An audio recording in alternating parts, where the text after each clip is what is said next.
Beer and Circus, How Big-Time College Sports is Crippling Undergraduate Education is a non-fiction work by Murray Sperber, a dedicated researcher in the field of undergraduate sports.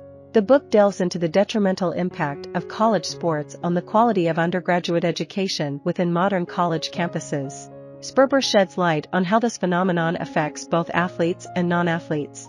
The focus is directed at the culture of revelry associated with college sports, as Sperber engages in discussions with researchers, students, faculty, and administrators across the nation, aiming to unravel the influence of college sports on undergraduate education.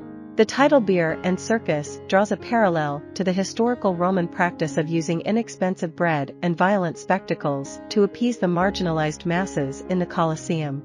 Sperber draws a comparison between this practice of diverting public attention through bloodshed and coarse entertainment to the party culture prevalent at large undergraduate institutions and research universities.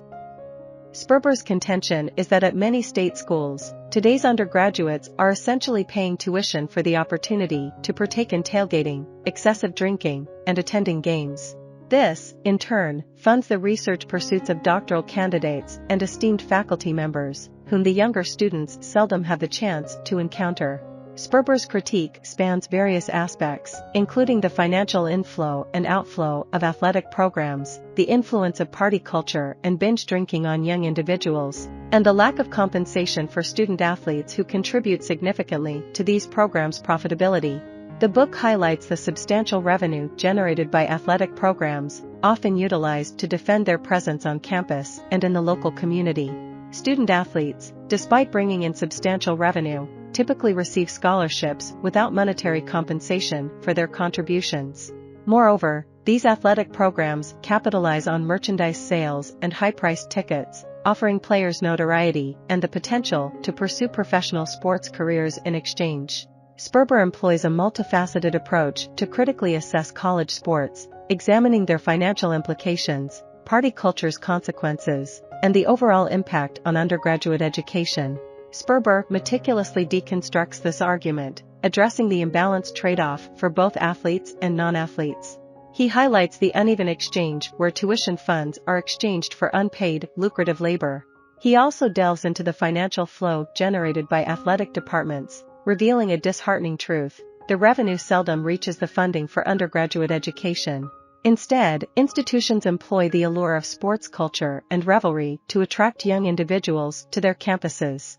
Once there, the institutions channel tuition fees into expanding sports programs, constructing facilities, and hiring high-priced researchers who often prioritize their work over supporting the education of undergraduates.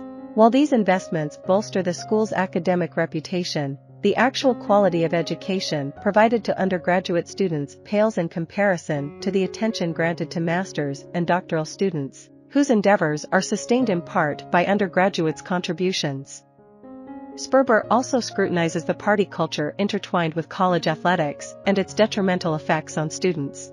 Corporations, recognizing the potential profits on college campuses, flock to sporting events to promote their products and encourage undergraduates to engage in partying and alcohol consumption. Rather than combat their reputation as party-centric institutions, colleges strategically lure students with the promise of tailgates and a vibrant social scene. The freshman programs, often conducted in massive lecture halls by underpaid and overburdened teaching associates, further exacerbate the issue. Additionally, Sperber addresses sorority and fraternity culture, elucidating its correlation with college sports and its role as focal points for parties and alcohol distribution to immature and underage students.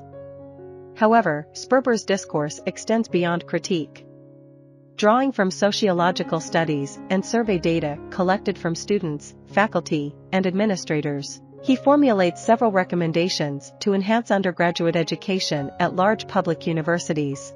His initial recommendation involves enforcing minimal levels of academic achievement for students, eliminating athletic scholarships, reducing enrollment to achieve smaller class sizes, and emphasizing educational instruction over partying.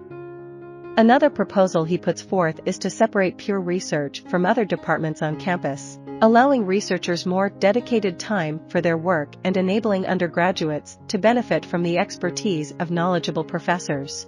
Murray Sperber, a professor of English and American Studies, has taught at prominent institutions like the University of Indiana Bloomington and UC Berkeley in the Graduate School of Education. As the inaugural chair of the Drake Group, an organization dedicated to reforming college sports and their impact on campuses, Sperber has been an outspoken advocate for change. He has participated in numerous prominent radio and TV programs, sharing his views on college sports. His outspokenness led to his retirement from the University of Indiana Bloomington after he criticized the college's handling of the dismissal of men's basketball coach Bob Knight. Sperber boasts a bibliography of authored books, including titles such as Onward to Victory, The Crises That Shaped College Sports and College Sports Incorporated, The Athletic Department versus the University. Notably, Beer and Circus marked his inaugural exploration of this subject matter. I hope you enjoyed this video. Leave a like if you did and be sure to subscribe. Thank you.